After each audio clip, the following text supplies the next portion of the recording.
Boa noite, caros amigos da Paróquia Santa Luzia e demais pessoas que nos acompanham através das evangelizações que nós estamos realizando nas mídias sociais devido à pandemia da Covid-19. Hoje nós estamos aqui na Casa das Irmãs Sagracianas e como nós já estamos trabalhando ao longo desta evangelização nas mídias sociais sobre as vocações, né? Nós já falamos da vocação do leigo, da vocação matrimonial, e hoje nós vamos dar início à vocação religiosa, né? Com as irmãs aqui que vai falar um pouquinho com a gente. E antes da gente iniciar, nós possamos fazer uma breve oração, ainda mais hoje que nós iniciamos a novena de Nossa Senhora Auxiliadora dos Cristãos, que nós possamos pedir à bem-aventurada Virgem Maria que ela nos auxilie literalmente na busca pela santidade, na busca para realmente ser feliz no propósito que Deus nos colocou nas nossas vocações. Por isso pedimos a vossa intercessão. Ave Maria, cheia de graça, o Senhor é convosco. Bendita sois vós entre as mulheres, bendito é o fruto do vosso ventre, Jesus. Santa Maria, Mãe de Deus, rogai por nós, pecadores, agora e na hora da nossa morte. Amém. Nossa Senhora Auxiliadora dos Cristãos, rogai por nós que recorremos a vós. Que tudo seja pela glória do Pai, do Filho e do Espírito Santo. Amém. Bom, acho que todos me conhecem, eu sou Breno, sou seminarista da Paróquia Santa Luzia, faço pastoral com o Padre Alexandre na Paróquia São Cristóvão em Votuporanga e estou no terceiro ano de Filosofia. Antes da gente iniciar esse bate-papo, começamos pela mais nova e assim vamos de vocação, tá? A minha respeito. A mais nova de vocação sou eu, irmã Lua. Opa, microfone. A mais nova sou eu, irmã Lua Puebla Costa. Sou da comunidade faz 10 anos. Eu sou Madre Dulcineia. Já iniciei essa comunidade já mais de 11 anos. Irmã Eliane, tenho 15 anos de vida religiosa, indo para 16 esse ano, pela glória de Deus. Às vezes a gente vai ficar meio perdido porque tem dois celulares, pessoal. A gente tem um lá e outro aqui, então se a gente olhar em um no outro a gente pede desculpa, tá bom? Bom, então como nós estamos iniciando sobre a vocação religiosa, queria gostar de perguntar o que é e como surgiu a vida religiosa. Quem que vai nos responder? Sou eu. Ah, então tá bom. Essa eu vou responder. De uma forma bem simples, a vida religiosa ela começou não com esse título de vida religiosa. Já no início do cristianismo já existia esse estilo de vida que nós conhecemos como os primeiros cristãos. Porque, de fato, a vida religiosa ela inicia com aquela questão que os apóstolos viviam. A alegria de testemunhar o Evangelho. Especialmente quando eles viviam o martírio. Ali, viver o martírio, poder viver como Cristo vivia, como a gente sabe que no Evangelho apresenta aquela parte onde que os apóstolos saem todo felizes porque apanhou, porque era cristão, era de Jesus Cristo. A vida religiosa em si, no campo do cristianismo, vamos dizer assim, inicia a partir daí, com essas pessoas, onde foi suscitando inúmeras outras pessoas. Com o tempo, foi suscitando pessoas, mulheres e homens, que gostariam de consagrar também a sua virgindade, ou seja, não gostariam de casar-se, queriam viver inteiramente para a evangelização. Só que naquela época eles ainda permaneciam em casa. Só que o diferencial é que a comunidade, ou seja, os cristãos, os apóstolos, sabiam da existência deles. E pouco a pouco eles foram percebendo que isso foi surgindo com muito, aí foi surgindo a necessidade então de viver em comunidade. Aí a gente começa a ver então o início da vida fraterna em si. Como a necessidade das pessoas que têm o mesmo ideal, mesmo de cultura diferente, se reunirem para uma coisa só. É aí onde a gente então começa a ver a vida religiosa surgir. Após então a isso a gente começa a ver então que a igreja percebe a necessidade da organização. Então começa a surgir o título de vida religiosa. Pessoas que se consagram para viver uma vida totalmente entregue a Cristo. A gente pode perceber que existem muitos santos, como eu coloquei da questão do martírio. São inúmeros santos, a gente vê Santa Inês, a gente vê Santa Rita de Cássia, a gente vê o próprio primeiro mártir da igreja, Santo Estevão. Todos eles viveram essa essência, essa importância do martírio. Não pelo fato de eles serem masoquistas, pelo contrário. Porque se eles eram mortos por Cristo. E é esse o maior significado possível da vida religiosa. É por Cristo, com Cristo e em Cristo. A essência, tudo que nós escolhemos negar, renunciar, deixar para trás e assumir é por Cristo, com Cristo e em Cristo. Somente por Ele, por amor a Ele.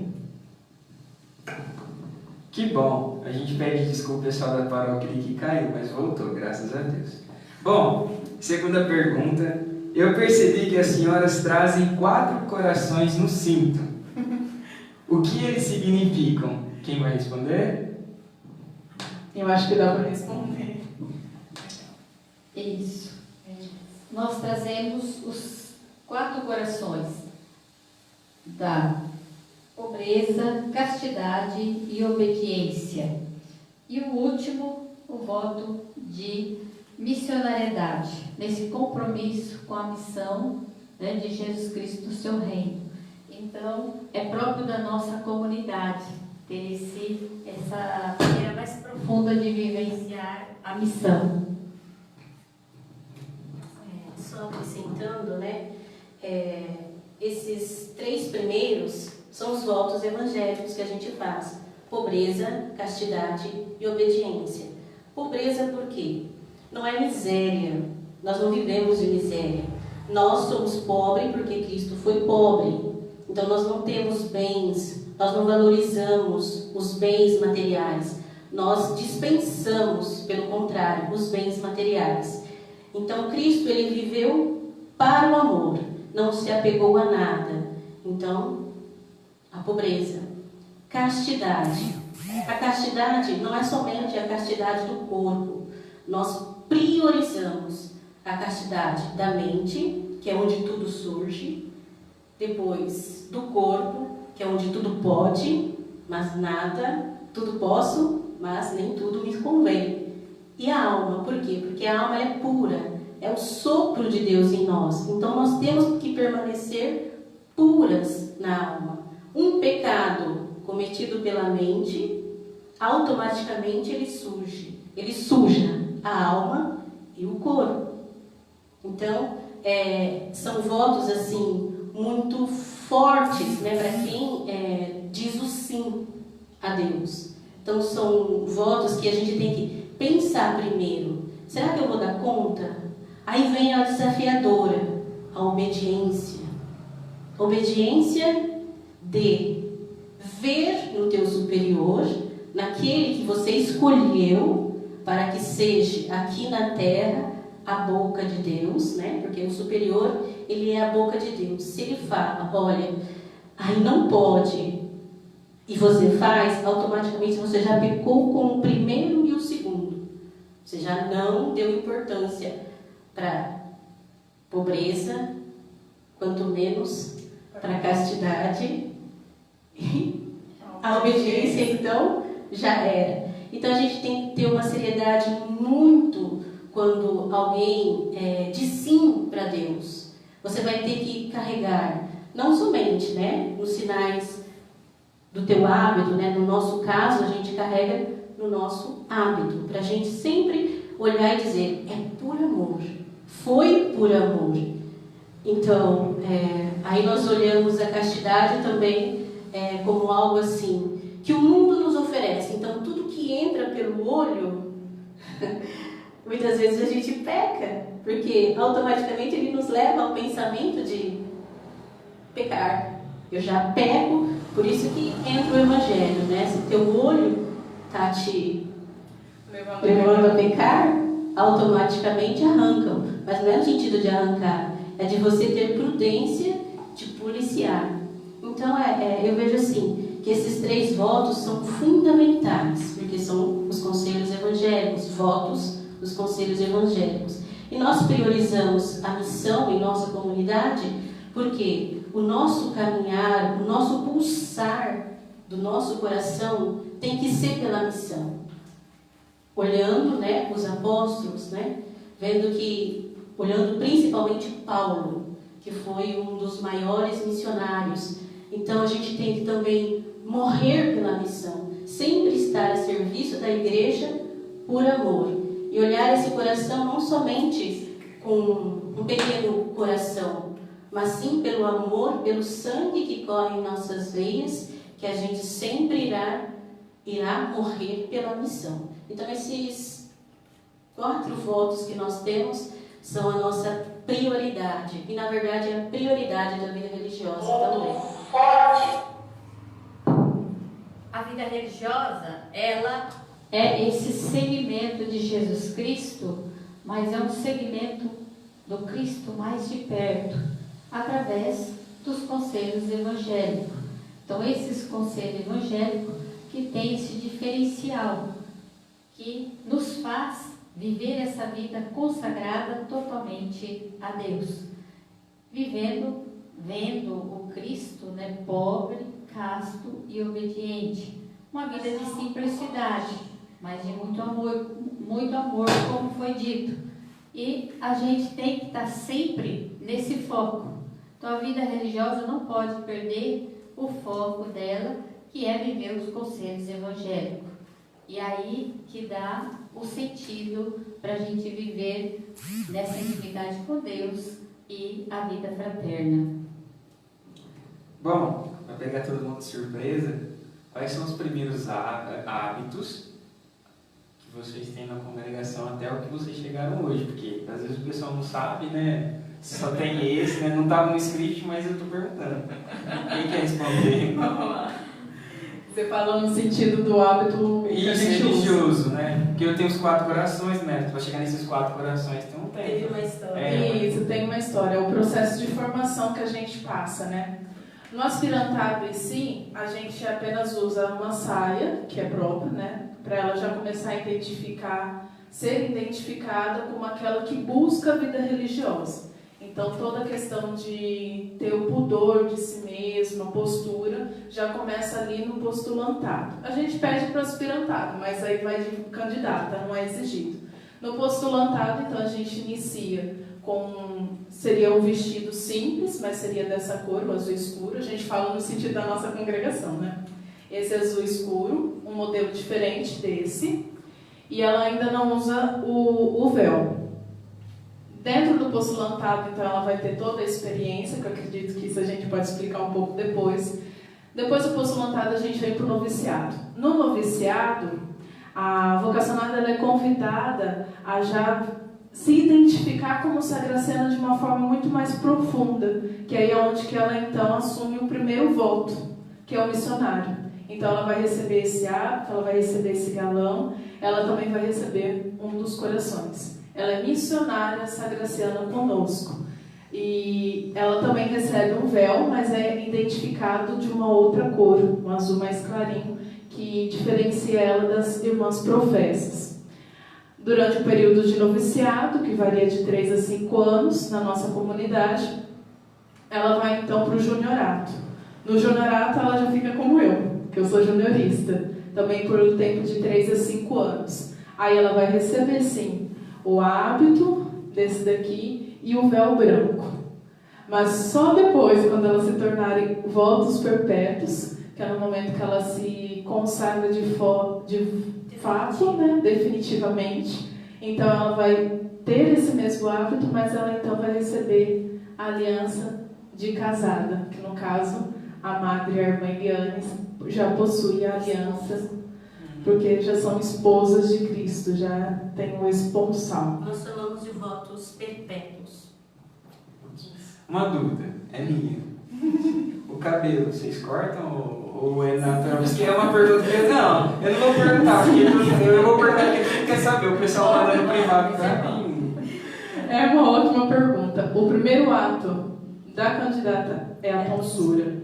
O corte de cabelo é justamente a tonsura. É o deixar toda a vaidade para trás. A Marta quer falar, vamos ver. É deixar a vaidade, porque você já não vai mais se enfeitar no sentido, né, para se casar. Mas você vai desfazer, né, já deixar esses pontos que é próprio do mundo, para você já ir colocando de maneira mais profunda o divino. Posso colocar de uma maneira assim muito mais profunda que a tonsura, né? Ela significa, não sei se vocês viram o filme de Santa Clara, né? Que a maior vaidade dela, a beleza dela, na verdade, era o cabelo naquela época. Então, esse sinal de cortar já é o desligamento da mulher, né? Principalmente a religiosa, como esposa do cordeiro, é o desligamento automático, ele é automático. Ela desliga do mundo para ligar-se com Deus. Então é algo muito profundo a tonsura. E hoje, por incrível que pareça, algumas meninas, elas têm a maior parte das meninas é cortar o cabelo, por incrível que pareça. Uma dificuldade maior para elas é deixar de cuidar do cabelo. Fica a dica.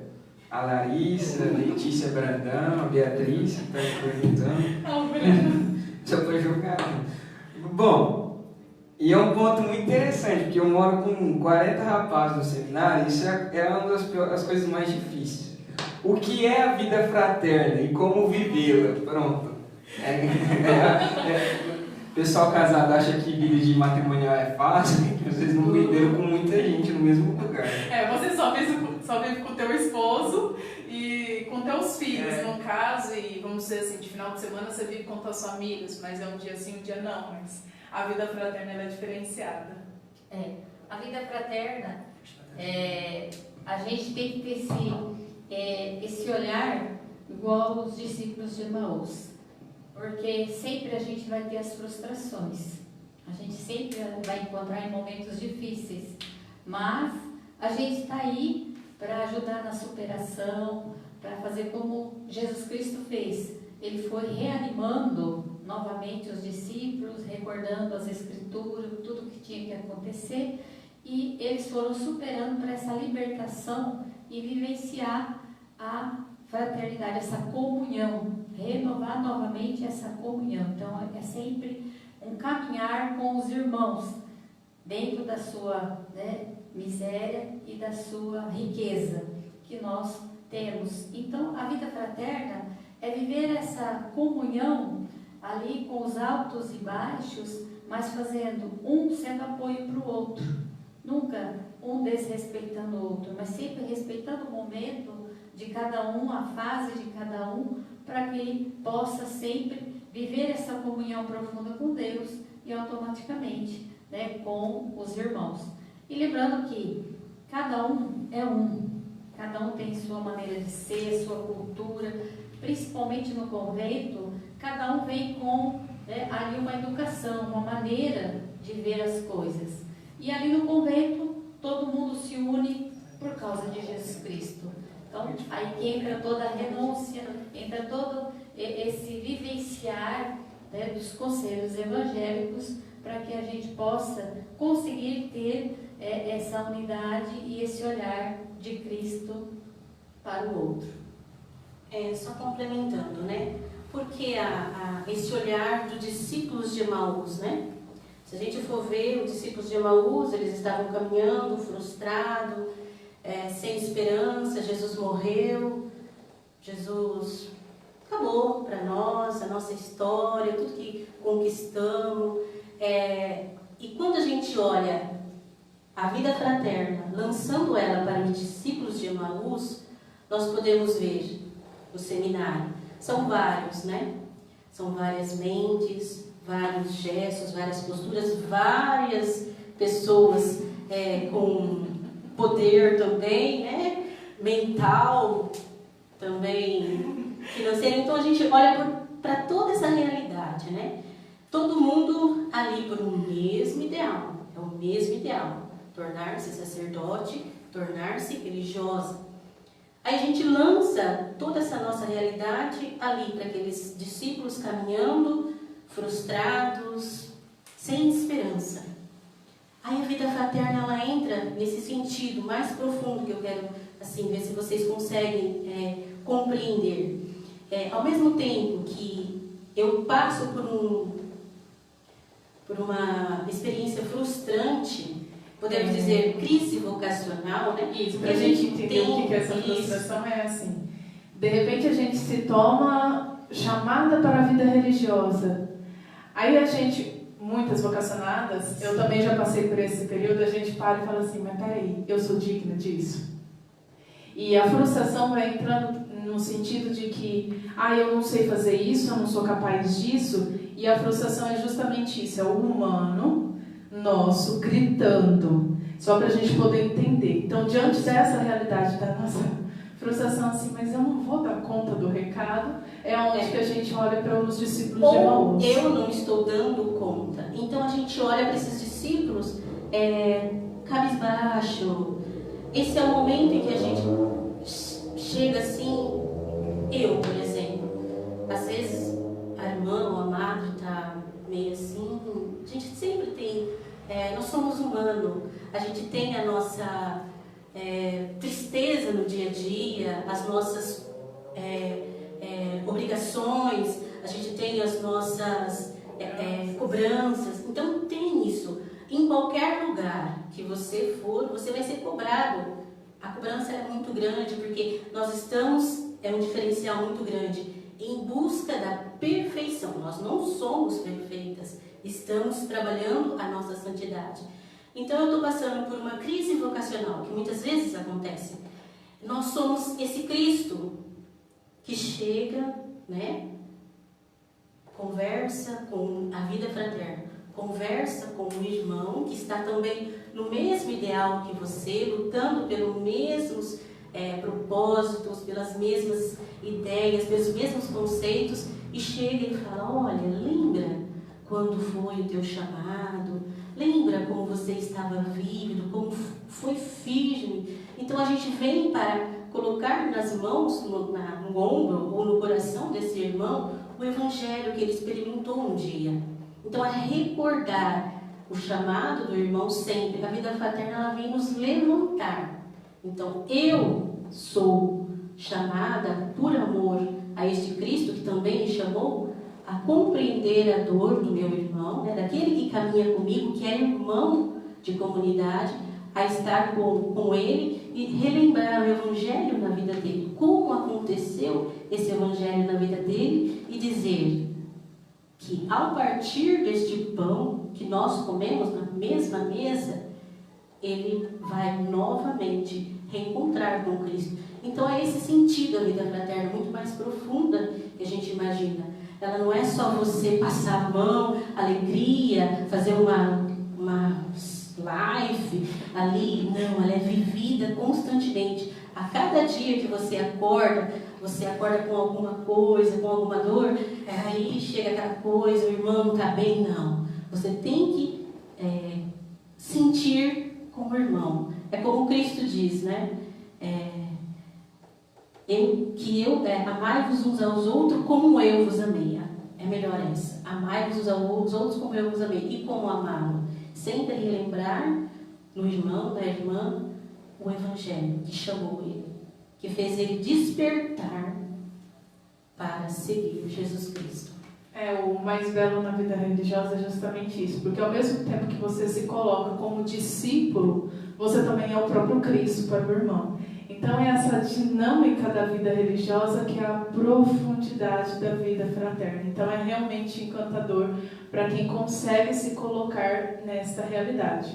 A madre, ela sempre ensinou, eu até brinco às vezes com as vocacionadas, porque todos os dias do meu consultado eu escutava: a vida fraterna é o cerne da vida religiosa. A vida fraterna é o cerne da vida religiosa. Se você não conseguir ter essa vivência, você não consegue compreender a essência de tudo isso. A irmã estava falando da vida religiosa. O próprio direito do canônico nos fala que a vida religiosa é a escola de santidade. Então, estar na vida religiosa é buscar de uma forma extremamente radical e profunda a santidade. Por isso que ela é tão diferenciada. Às vezes a gente pensa que é algo tão ruim, mas é bom. É bom a vida fraterna, né? No ano passado colocaram 50 bexigas no meu quarto, estourado, incendiário. Então às vezes a gente não só tem brigas, a gente tem umas brincadeiras também saudáveis. Sim, que é muito bom. É bom. Muito bom. E como é a busca de santidade na espiritualidade sagraciana?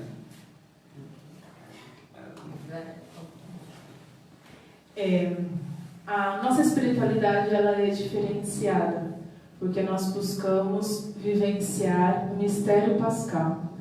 Então a gente chama a busca de santidade em nossa espiritualidade sagraciana, a gente traz basicamente duas ligações para facilitar o entendimento da vida religiosa. É mais ou menos assim que a gente ensina e a gente vive para ficar mais claro. A primeira ligação ela traz a oração. Para eu não errar exatamente naquilo que se diz, a gente fala assim, ó, que está naquilo que a gente traz para as meninas. A primeira ligação é a oração. Silenciar-se. Eu me faço silêncio. Eu me desconecto de tudo. Me desconecto do mundo, do que está acontecendo, daquilo que a irmã falou para mim agora há pouco. Eu me desconecto de tudo. Se eu entrei na capela para mim rezar, então eu vou orar. Eu me silencio, tiro tudo da minha mente e me concentro então ali. Para isso nós temos uma técnica, né? Essa técnica para mim, silenciar e rezar, exige extremamente da mente. Então, como que eu vou silenciar minha mente, primeiramente, porque tudo ao meu redor me chama a atenção, né? Até as imagens, o crucifixo, o sacrário. Então, me chama a atenção. Um latido me chama a atenção, eu já desconecto. Então, como eu silencio? Com uma única palavra. Vocês sabem quais são? Vai lá, coloca no comentário. Vocês sabem qual é a palavra-chave para eu me conectar com a oração, onde eu silencio e eu me conecto? Qual é a palavra-chave? O Breno está procurando na luz. Tem uma única palavra. E ela significa Deus salva. Qual que é?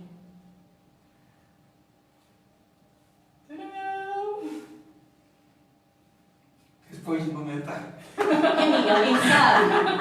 Bom, até o final da live vocês me dizem. Então essa palavra fica pro fim.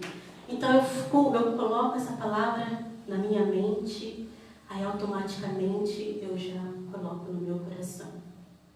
Aí você se conecta com a oração. Exatamente. Aí a partir desse momento em que a gente consegue se desconectar, a gente entra em oração. Da oração, a gente tem a necessidade do esvaziar-se, que automaticamente a gente acaba entrando no desconectar. Mas o esvaziar, ele vai muito mais além do que isso. Porque muitas vezes a gente entra em oração com um objetivo. Eu vou pedir isso, eu vou agradecer aquilo. E a oração em si, para a gente conseguir vivenciar a nossa espiritualidade sagraciana, quando a gente está intimamente ligada com ele na nossa adoração, que nós temos adoração a Jesus Eucarístico todos os dias, eu preciso até mesmo me esvaziar daquilo que eu quero pedir, daquilo que eu quero agradecer, porque o meu esvaziar-se é para ouvir a voz do Cristo. Por isso, vem o silenciar-se juntamente com o esvaziar.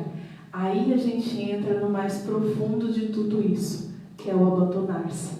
O abandonar-se e permitir que o Cristo fale em mim e eu o escute na profundidade que Ele é.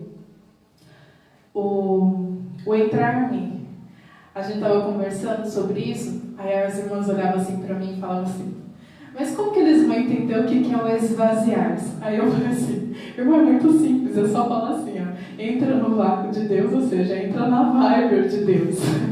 Aí elas riram. Por quê? Quando vocês falam assim, pegou ar ou pegou vibe, é porque vocês sentiram alguma coisa, gostou e o negócio conectou ali tão rápido que você já entrou na vibe, você já entrou no ar e está curtindo aquilo. Quando você se abandona, é uma profundidade dessa vibe, é uma profundidade desse vácuo de Deus. Você se torna só uma. E esse é o diferencial todo para a gente conseguir vivenciar essa espiritualidade. Porque o contemplar o mistério pascal é mais do que apenas observar. É você colocar em prática. É por isso que a gente já entra na segunda ligação, que a gente resume em 2 ligações. A primeira, como a gente colocou, e a segunda, a gente entra no purificar-se através de mortificações e sacrifícios, em vista da flagelação. É estar sempre compenetrada no Espírito Santo. A mortificação não apenas para reparar, mas por amor. Assim a gente se torna como esposa de Cristo, um cordeiro vivo. Esse reparar, né?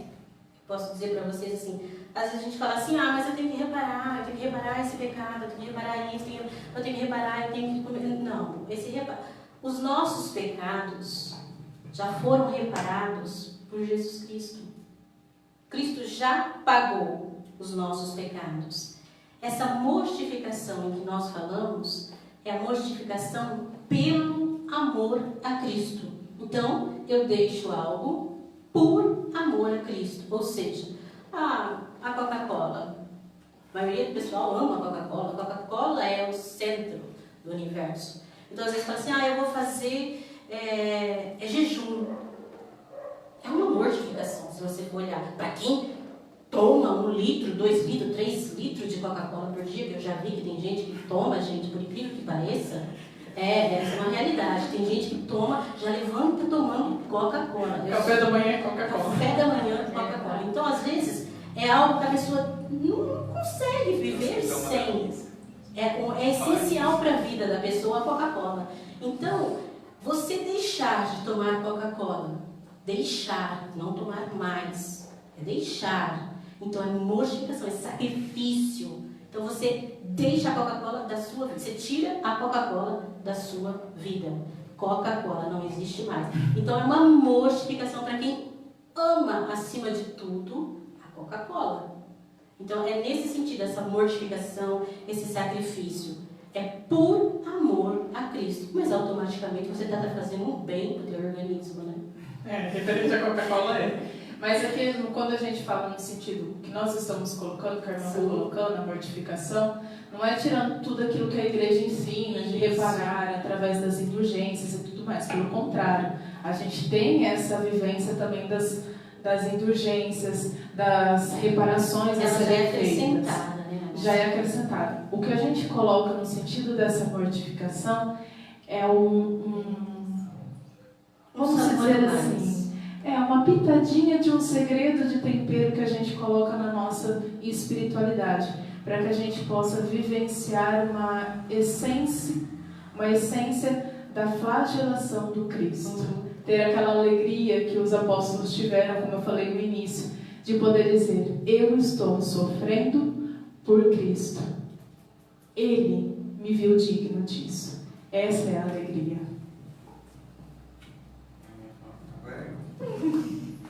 Bom, essa é uma pergunta que todas as vocacionadas fazem, e isso é de lei. Por que você escolheu a vida religiosa? Quem começa? É sempre eu que começo. A nova tem que apresentar. É verdade. Começar pelos novos. Tá. Isso é uma pergunta que todas fazem? De fato, é uma pergunta que todas fazem. Mas é uma resposta também extremamente particular. Comigo, especificamente, por que eu escolhi a vida religiosa, o primeiro ponto eu diria que eu não escolhi. Ele me escolheu por primeiro. Mas ao fato de ele me escolher por primeiro, ele me permitiu realizar um sonho que eu sempre tive desde criança, desde quando eu me conheço por gente. É eu poder fazer a diferença na vida do outro, de tal forma que ele não veja mais a mim, mas ele veja o próprio Cristo. Claro que quando eu tinha 5 anos e eu ouvi uma pessoa dizendo isso, e eu ouvi o Evangelho, eu não entendi exatamente o que era isso. Mas isso calou no meu coração e ficou. Isso ficou. Então, quando eu recebi o meu chamado, e Maria disse para mim: sede serva do Senhor, como eu sou, imite a Cristo, foi algo que respondeu a todas as minhas perguntas, do porquê que eu não conseguia me ver como uma mulher casada, porquê que eu sonhava desde criança, que eu estava entrando na igreja de noiva, mas não tinha um santo homem como noivo me esperando no altar. Foi então nos votos da Irmã que eu fui entender que o noivo estava no altar, mas ele se fazia presente na Eucaristia. É por isso que eu escolhi a vida religiosa e me deixei de ser escolhida. Fala da cidade, paróquia, alguma coisa assim, só pra gente ter uma noção, senão o pessoal não sabe de onde é. Isso. Eu nasci em Rio Preto, mas a parte da família da minha mãe disse Vitória do Espírito Santo, mas a parte do meu pai é aqui em Votuporanga. Então eu vivi a minha vida inteira, antes de entrar no convento, aqui em Votuporanga. Então eu sou de Votuporanga. Era isso? Da paróquia Santa Luzia. Eu queria que você soubesse. É claro. Toda a minha formação religiosa foi na Santa Luzia, inclusive eu conheci as irmãs na paróquia da Santa Luzia, porque elas trabalhavam lá, a missão era lá. Então eu conheci elas lá, através do grupo de oração foi então que eu consegui, que eu recebi o meu chamado. O meu chamado foi num dos momentos da renovação carismática, e eu fui discernindo tudo isso através da irmã Liane, que na época era promotora vocacional. Ela foi me ajudando a discernir o que de fato estava acontecendo na minha vida, porque foi algo bem assim, diferenciado mesmo. O que me fez viver a vida, escolher a vida religiosa, foi revelar o rosto de Cristo misericordioso. Dizer para o mundo que nada pode nos separar do amor de Cristo, graças a Ele que nos amou. Todos nascemos de Deus e temos que retornar para Deus. Então, eu quis ser esse sinal do amor misericordioso de Deus para todos, esse sinal profundo, para que todos possam sentir que Deus o ama e Deus o quer junto dele. Então, foi muito forte a seguir a vida religiosa. Para mim... eu não falei de onde. Eu saí da comunidade São Sebastião do Valentim Gentil, minha família ainda reside lá. Fiquei muitos anos fora, já mais de 30 anos, quase 40 anos. E estamos aqui em Votuporanga. E nessa grande missão, nessa messe maravilhosa, que se Deus quiser nós estamos aí juntos. Para mim, foi algo muito, como eu posso dizer, foi encantador, mas ao mesmo tempo assustador, Eu também sou de Votuporanga, viu, gente? Paróquia Santa Luzia, Padre Silvio na época. Não sabia. Sim. Desculpa se eu sabia de um. Paróquia Santa Luzia. Eu vou contar só como o porquê dessa resposta que eu vou dar. Eu sempre participei da renovação carismática. Também sou vocação da carismática, a RCC. E eu cantava no coral na época, mas já havia acontecido algo dentro de mim há muito tempo. Mas eu nunca falei para minha família nunca soube nada dessa parte vocacional, Falo isso porque foi algo bem... Por isso que eu falo que foi assustador. E eu cantando na renovação, ela foi me despertando para outras coisas que eu não via. E um belo dia o padre leu o Evangelho, posso colocar para vocês a palavra certa, de Lucas. Se alguém deseja seguir-me e ama seu pai, sua mãe, sua esposa, seus filhos, seus irmãos e até mesmo a sua própria vida mais do que a mim, não pode ser meu discípulo. Isso calou muito forte na minha vida. Aí eu voltei para casa e eu, pensando nesse sentido, eu falei, nossa, então o meu amor é limitado. Foi muito forte dentro de mim. Eu amo limitadamente. E como amar infinitamente, sem opor-se a nada e chegar até Deus. Foi aí que eu descobri que só na vida religiosa, só no sacerdócio, quando é algo entre você e Deus, nesse sentido que você se entrega totalmente a Deus, você se entrega totalmente sua vida, tudo o que você é para Deus, é infinitamente. Foi aí que eu entendi que essas palavras que o Evangelho disse naquele dia, para mim, que o próprio Cristo disse naquele dia, embora ele já havia dado sinais, eu compreendi que eu amava limitadamente. Foi aí que eu me tornei esposa, né? Essa palavra esposa é muito profunda. Vocês não fazem ideia. Você é a esposa do Cordeiro. E como amar como o Cordeiro? Como amar como esse Cordeiro? Tem que ser infinitamente. Você tem que deixar tudo o que você mais ama e prioriza na tua vida. Pai, mãe, irmã. Foi o que mais me doeu. Eu priorizava a minha irmã na minha vida. Para mim, eu era mãe da minha irmã.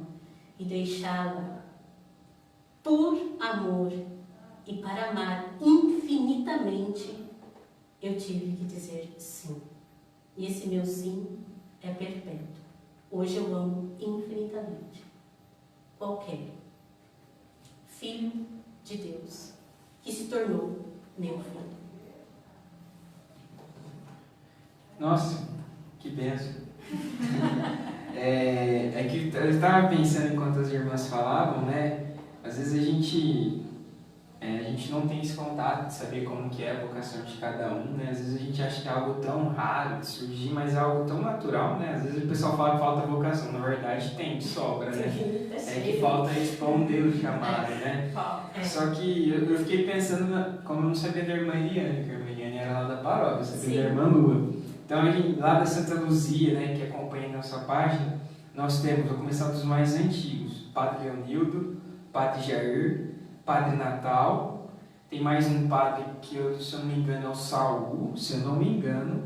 Aí nós temos agora o Frei Maximiliano, que é o Tony, que participa lá na região da Capela São Francisco, né, de Santa Clara, a irmã Eliane, e a irmã Lua. Então, mas eu não professei igual, né? Então eu estou falando assim que ainda falta muito tempo.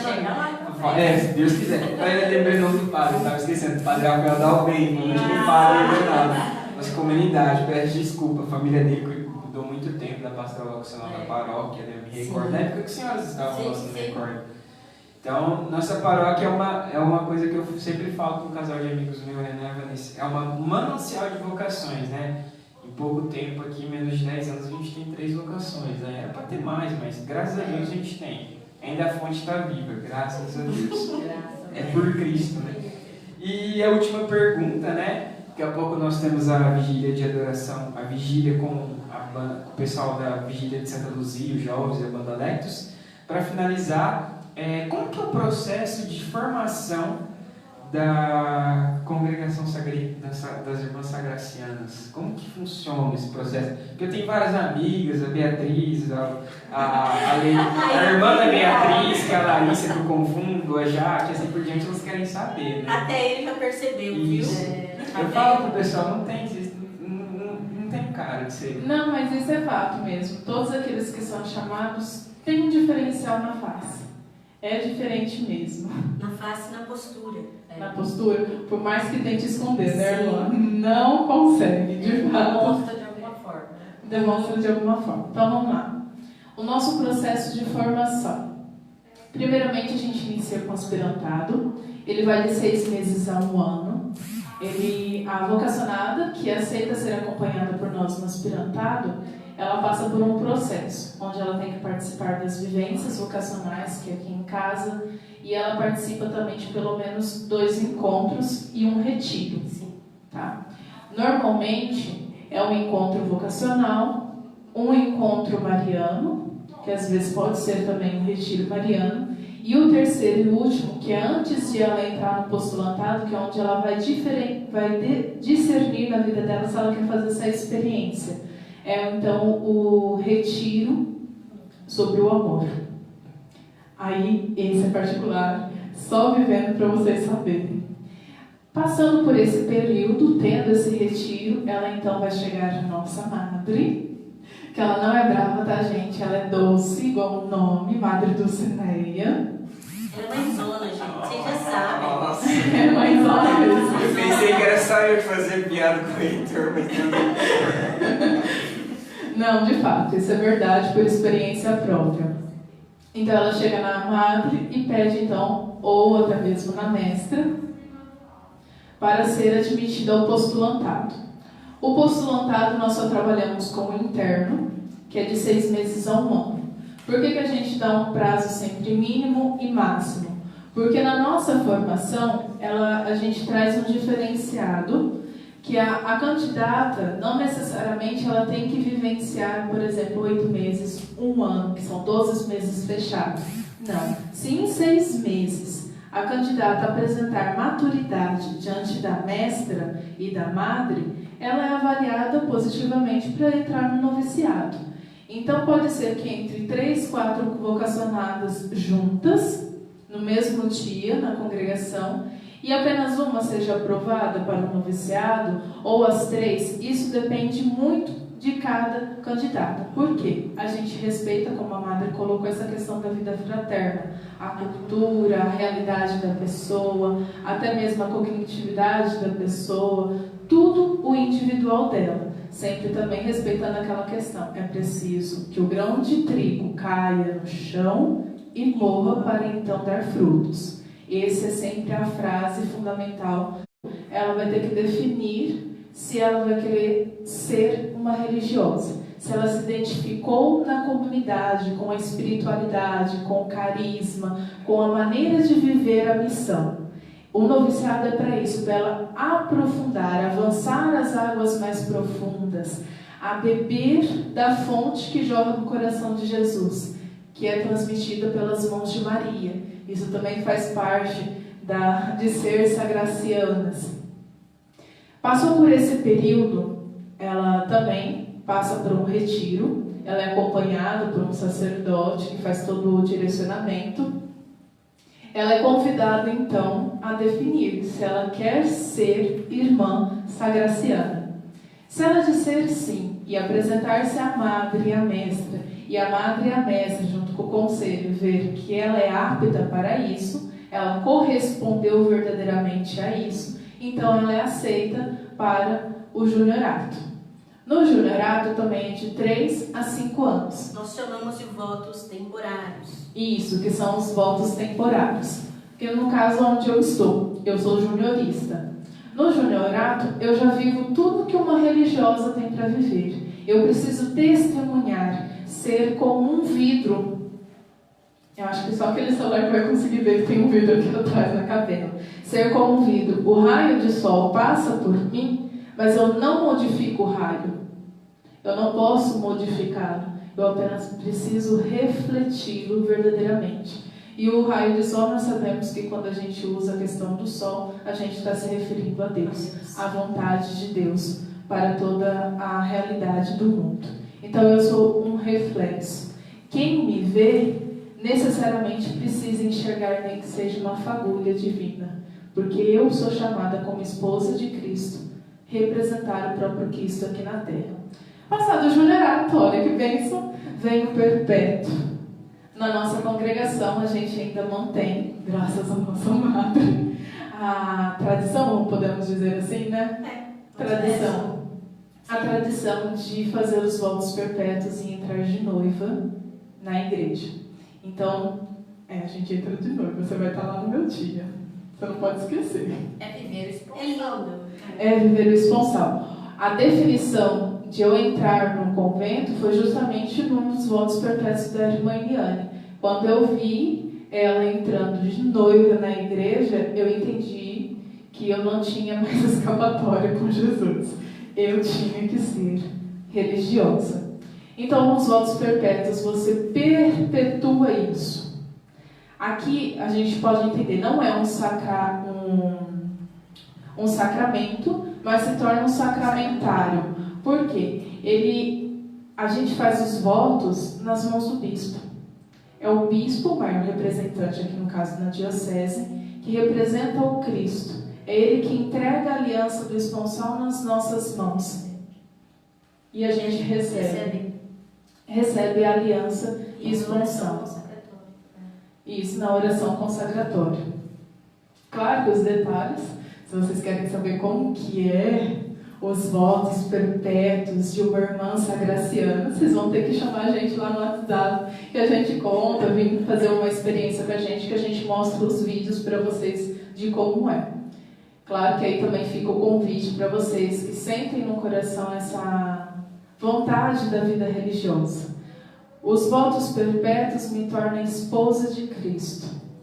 Todo o processo de formação, eu escutei uma vez só a irmã dizer essa frase, para mim ficou eternizado no meu coração, que é uma frase de Santa Clara: nunca perca de vista o seu ponto de partida. Se o meu ponto de partida foi o meu chamado, eu não posso perder de vista o meu chamado.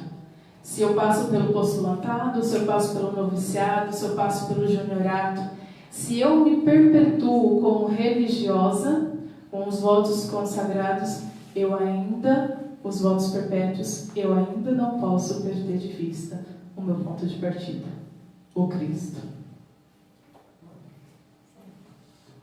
Só finalizando, para a gente ter a certeza, a vida religiosa, o primeiro apostolado dela é a oração e a missão, de vivenciar, né, esse Cristo mais de perto. Porque às vezes a gente não compreende que mesmo sendo missionária, a nossa primeira missão é a oração. E assim a gente consegue então realizar no reino de Deus. Estava ouvindo o testemunho da irmã Lua, né? Mas ela falando que vai entrar de noiva, né? Foi a senhora, quem foi que falou, uma das três que falou que viu entrando de casamento? Dos votos da irmã Eliane. Isso. Em 2013, numa Santa Missa, eu vi um garoto deitado em frente ao altar. E depois de 4 anos aí fugindo, eu fui perguntar pro padre o que era. Ele falou que era ordenação sacerdotal. Então eu falei assim, eu não sou louco, só tem essas coisas. Tem mais gente aí na mesma vibe, como diria a irmã Lua, na mesma vibe de Deus. Deus aproveita de todos os momentos, sinais para que toque o coração e faça o chamado. E se você tem algum sinal, eu creio que sim. Principalmente quem? Repete os nominhos aí pra mim, por favor. Larissa Brandão, Beatriz Brandão, Jaqueline. Eu não vou falar mais um M, senão o pessoal vai ficar bravo comigo, mas eu não vou entregar todo mundo. Por fim, uma frase que marcou muito em mim pra gente falar, né? Que a vida religiosa, a vida sacerdotal, ela não vale a pena, porque nós não estamos sendo maltratados, chicoteados e assim por diante, mas vale a nossa vida, porque é uma entrega total. Então, se você, menina, se sentiu chamada, a emoção de Deus tocou no seu coração, a sementinha brotou, né? Então, pode pegar o contato depois com as irmãs, a gente vai deixar nos comentários, também na descrição do vídeo, né? Você, rapaz, também que quer ser esse sacerdote, né? Pode também entrar em contato com a gente. E, por fim, eu gostaria que uma das três realizasse a oração final. Gente, vocês acham que eu esqueci a técnica? Eu não esqueci a técnica, não. A técnica Eu acho que eu enganei vocês, né? A técnica é simples. É só você clamar o nome de Jesus. Jesus. Jesus. Jesus. Jesus. E Ele te completa. Ele vem com o Espírito Santo, te cobre e tira toda a tribulação da sua mente. Tudo aquilo que vai te afastar da conexão sua com Ele. É pessoal. Amém. Oração. Fazer uma oração. Mas pode falar lá com o meu Oração de Deus. Então nós vamos, neste momento, fazer uma breve, vamos dizer assim, uma dezena. Não do terço comum mariano, mas do terço da chama de amor. Por que o terço da chama de amor? Porque nós vamos clamar o amor de Deus sobre o nosso coração, sobre nossa vida, sobre nossa alma, sobre nossa família. Principalmente você que é chamada e não consegue lidar com essa realidade de minha mãe não deixa, meu pai não deixa, a minha família não aceita, seja lá o que for o seu motivo. Então clame pela chama de amor de Maria, que ela que é a primeira esposa do Espírito Santo, ela vem com o teu amor e te penetra no teu coração para lhe dar a fagulha que você precisa para poder abrir a sua mente e fazer a vontade de Deus na sua vida. Então rezemos para você e para todas as famílias e colocamos de modo particular por esse momento que estamos vivendo, a pandemia, todos esses que estão aflitos, estão assim já até com depressão devido a esse isolamento social.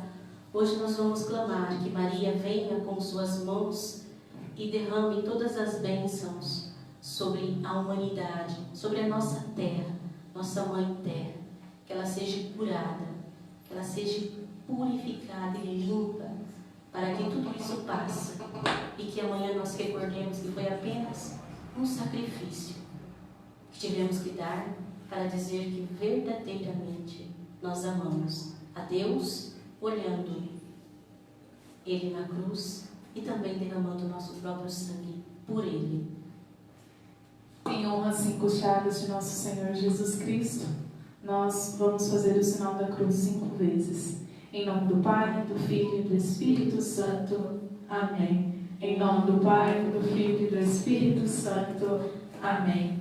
Em nome do Pai, do Filho e do Espírito Santo. Amém. Em nome do Pai, do Filho e do Espírito Santo. Amém. Em nome do Pai, do Filho e do Espírito Santo.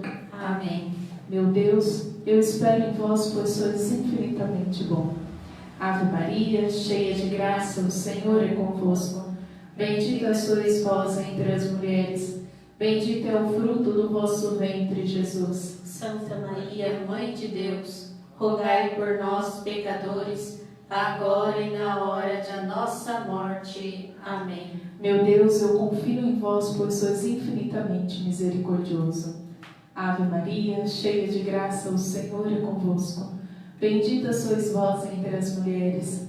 Bendito é o fruto do vosso ventre, Jesus. Santa Maria, Mãe de Deus, rogai por nós, pecadores, agora e na hora de nossa morte. Amém. Meu Deus, amo-vos, pois sois dignos de ser amados sobre todas as coisas. Ave Maria, cheia de graça, o Senhor é convosco. Bendita sois vós entre as mulheres. Bendito é o fruto do vosso ventre, Jesus. Santa Maria, Mãe de Deus, rogai por nós, pecadores, agora e na hora de nossa morte. Amém. Coração doloroso e imaculado de Maria, rogai por nós que recorremos a vós. Mãe, salvai-nos pela chama de amor do vosso coração imaculado. Mãe, salvai-nos pela chama de amor do vosso coração imaculado. Mãe, salvai-nos pela chama de amor do vosso coração imaculado. Mãe, salvai-nos pela chama de amor do vosso coração imaculado. Mãe, salvai-nos pela chama de amor do vosso coração imaculado.